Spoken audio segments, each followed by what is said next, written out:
रसायन विज्ञान में गणितीय विधियां, मैथमेटिकल मेथड्स इन केमिस्ट्री।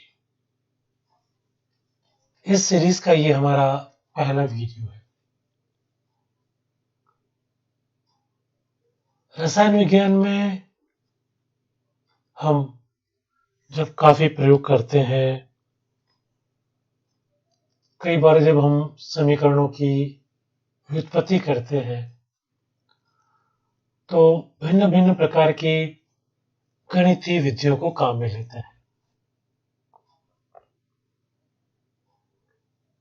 हमारे इस सीरीज में रसायन विज्ञान में गणितीय विधियां, इसके तहत हम उन कुछ कॉमन मैथमेटिकल मेथड्स पे चर्चा करेंगे जो कि सामान्यतः केमिस्ट्री में प्रयुक्त किए जाते हैं।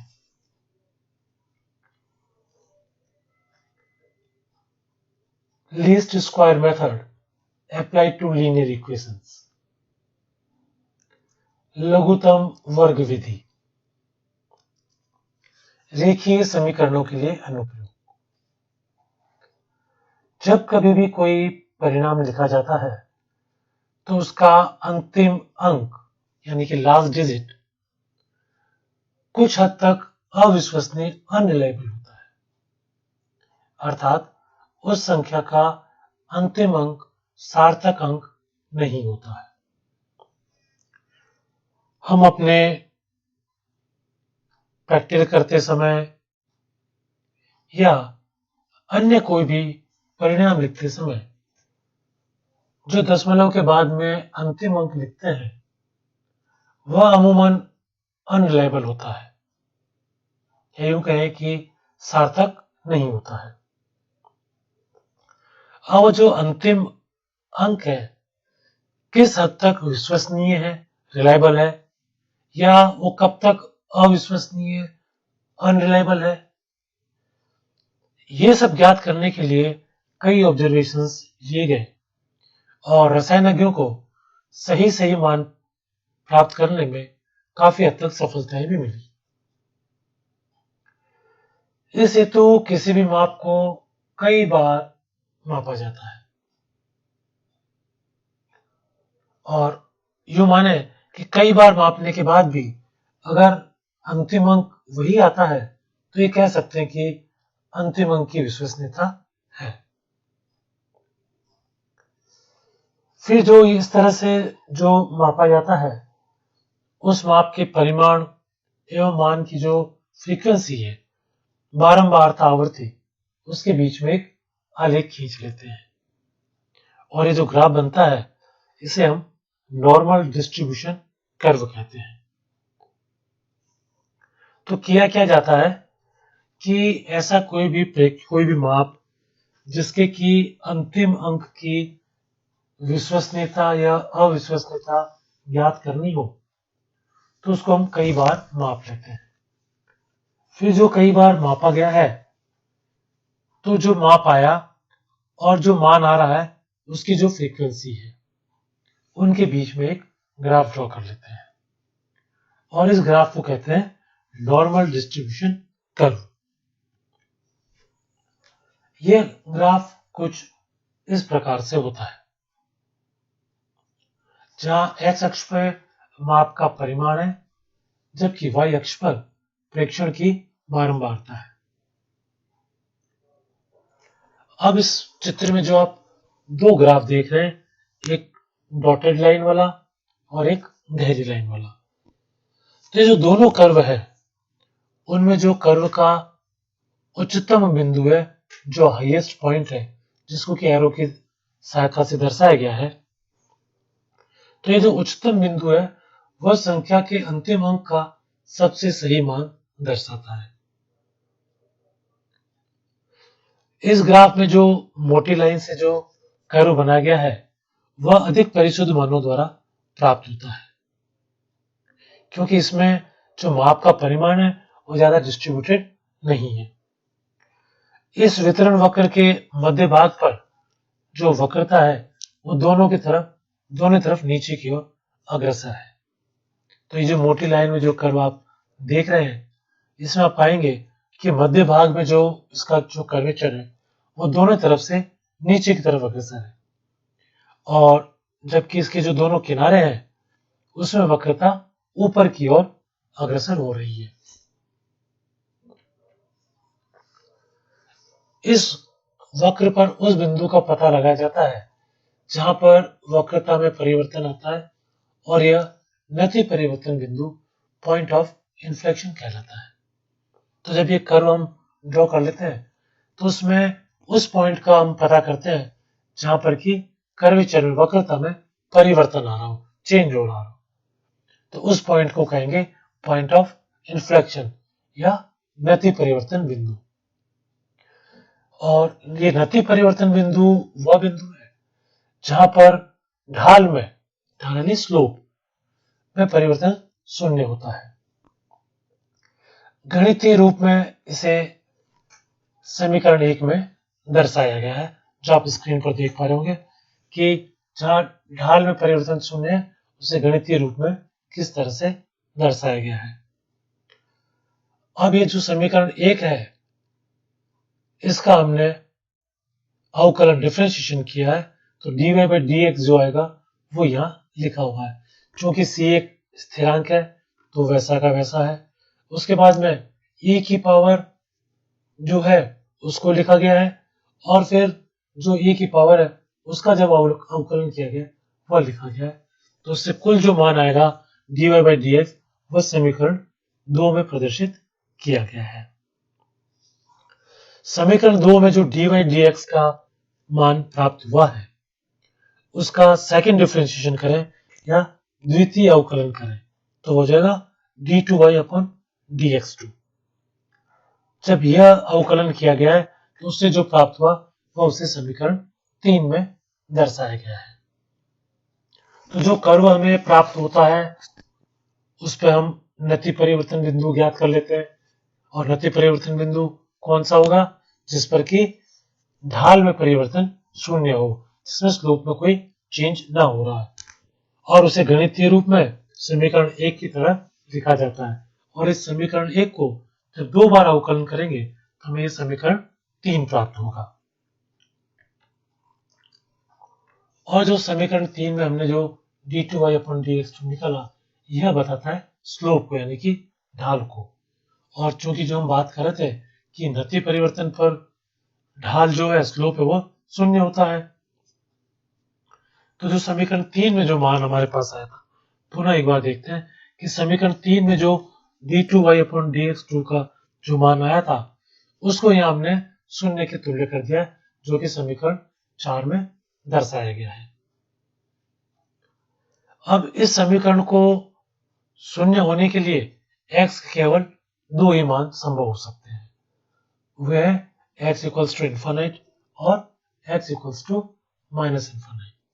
और जब ये मान समीकरण 4 में रखते हैं तो x square upon sigma square minus 1 equals to 0, तो x की वैल्यू आ जाएगी प्लस माइनस सिग्मा। अतः यह कहा जा सकता है कि वक्र की वक्रता वहां पर परिवर्तित होती है जहां x का मान सिग्मा और माइनस सिग्मा के मध्य हो। यहां जो ये सिग्मा है जो कांस्टेंट, यह डिस्प्लेसमेंट यानी कि परिक्षेपण को व्यक्त करता है। तो यहां तक से यह स्पष्ट हो जाता है कि जहां कहीं भी वक्र की कर्वेचर में वक्रता में चेंज होगा, कहां पर, जहां की x का मान सिग्मा और माइनस सिग्मा के मध्य हो। इसी तरह से c की वैल्यू अगर निकाल लेते हैं तो वो आ जाएगी जो कि समीकरण 6 में दर्शाई गई है। समीकरण 6 से जो c का मान प्राप्त होता है वह कर्व के लिए अधिकतम कोटि का मान देता है, ऑर्डिनेट मतलब जो कि y एक्सिस पे।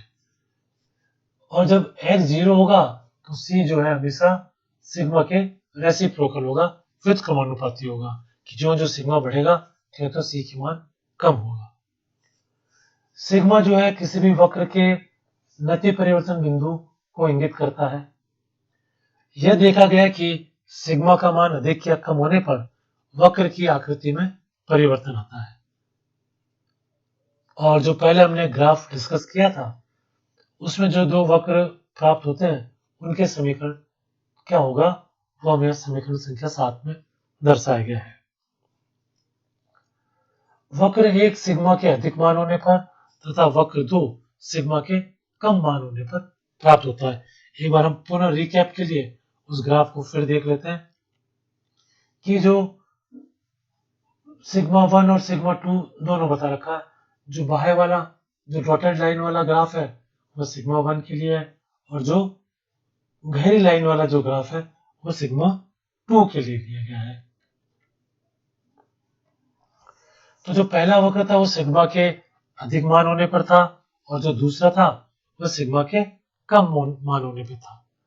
लेकिन जो दोनों जो कर्व है उनके द्वारा जो घेरा गया क्षेत्रफल है वो हमेशा बराबर होता है। और ऊपर जो समीकरण 7 दिया गया है ये त्रुटियों के वक्र हेतु अंतिम समीकरण कहलाता है और इसे त्रुटि का गाउसियन समीकरण भी कहा जाता है। क्योंकि सबसे पहले गाउस नामक वैज्ञानिक ने यह समीकरण दिया था, इसलिए जो समीकरण 7 यहाँ आप स्क्रीन पर देख रहे हैं इसे त्रुटि का गाउसियन समीकरण भी कहते हैं। लाप्लास ने फिर इस समीकरण को प्रूव किया था। जो चित्र हम शुरू में डिस्कस कर रहे थे उसमें जो वक्र हैं उनकी चौड़ाई से मापों की विश्वसनीयता के बारे में जानकारी प्राप्त होती है। वक्र की चौड़ाई को व्यक्त करने का एक तरीका माध्य विचलन या एवरेज डेविएशन भी है और एवरेज डेविएशन को जिस सूत्र द्वारा व्यक्त कर सकते हैं वह यह स्क्रीन पर नीले रंग से दर्शाया गया है, जहां सिग्मा आई के समस्त मान हेतु प्रयुक्त पदों के योग को दर्शाता है। जो सिग्मा आई आप देख रहे हैं, एक्स बार जो है वो माध्य मान है और जो एक्स आई है वो ith माप के वैल्यू को मान को व्यक्त करता है।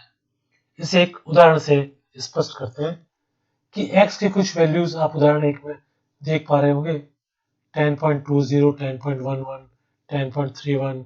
इस तरह से कुछ हमने एक उदाहरण के लिए वैल्यूज लिए हैं कि x की कुछ ये वैल्यू है। अब इसके लिए जो माध्य विचलन हमें एवरेज डेविएशन ज्ञात करना है तो सबसे पहले काम है कि हम सिग्मा एक्स आई निकाल लें। तो सिग्मा क्या है, सारे पदों का योग, उनका एडिशन है।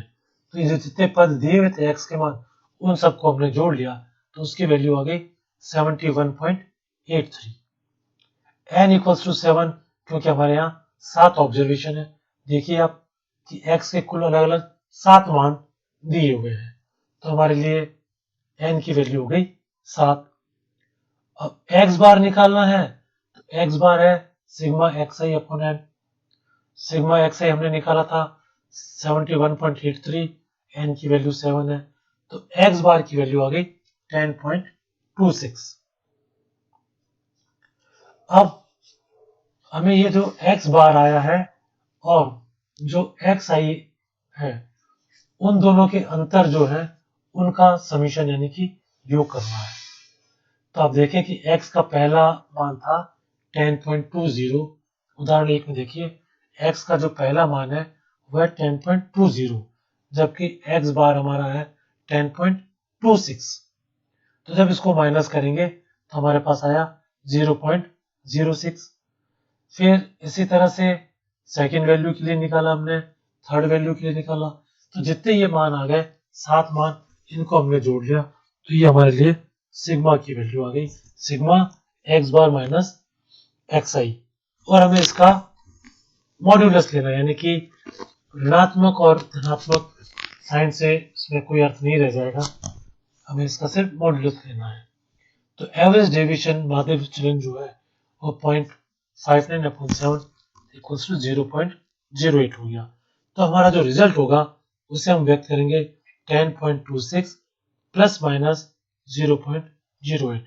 तो जो हमने पहले जो माध्य निकाला था 10.26 उसके साथ में हमने एवरेज डेविएशन को भी दे दिया प्लस माइनस 0.08। यदि कभी दो चर राशियां दो वेरिएबल्स हो x और y और उनके सेट दे दियो कि x की वैल्यू ये कुछ वैल्यूज दे दी गई हो और y की भी कुछ वैल्यूज दे दी गई हो, तो उन्हें क्रियात्मक रूप से व्यक्त करने की कई विधियां होती हैं, जैसे परिमित अंतर, आलेख विधि, स्मूथिंग ऑफ डाटा, डाटा का वर्गीकरण, समीकरण की बहुपता, प्रतिस्थापित चर राशियां। तो ये है कुछ विधियां हैं जो कि x और y के अगर दो सेट दिए गए हो तो उन्हें हम फंक्शनल रूप में व्यक्त कर सकते हैं। और इसी तरह से इक्वेशंस में जो कांस्टेंट होते हैं, नियतांक जो होते हैं, उनके मानों को निकालने के लिए, इवेल्यूएट करने के लिए कई विधियां होती हैं, जैसे अंतर्वेशन सूत्र, graphical method, simultaneous equations, method of average, method of least square यानी कि लघुत्तम वर्ग की विधि, माध्य की विधि, आलेख की विधि। ये सारी जो विधियां हैं वह नियतांकों के मानों के मूल्यांकन के लिए काम में आती है। तो आने वाले जो इस सीरीज के वीडियोस है उसमें हम आलेख विधि और लघुत्तम वर्ग विधि पर चर्चा करेंगे। धन्यवाद।